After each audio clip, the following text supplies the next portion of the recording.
Waist deep in floodwaters, civilian volunteers work tirelessly to rescue those still stranded. On 4x4 vehicles at first, helping residents save their most precious belongings. But where roads become rivers, they switch to canoes. "I'm wet," this little girl says. "Aren't you a mermaid?" the volunteer replies. "You're okay."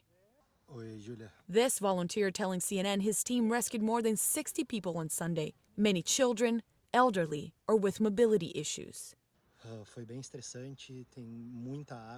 "It was really stressful. There is just so much water. We're worried about the people still stranded, without cell signal," he says.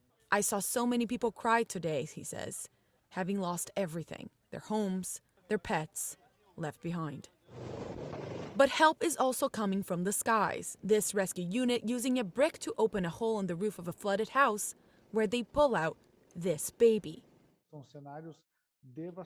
The scenes are devastating. People are in complete despair, the fire subcommander says. Bodies have been recovered from floodwaters. Authorities call this the worst natural disaster to ever hit Brazil's far south, a state larger than the United Kingdom. Relentless rain has flooded over 300 towns, displacing more than 100,000 and affecting more than 250,000 people. This is the state's fourth catastrophic flood in 1 year. In the capital, Porto Alegre, historical landmarks underwater.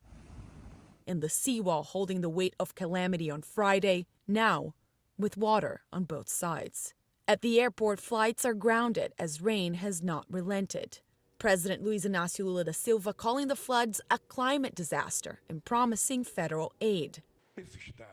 Because we owe so much to Rio Grande do Sul in all aspects, what we are doing is giving the state what it deserves.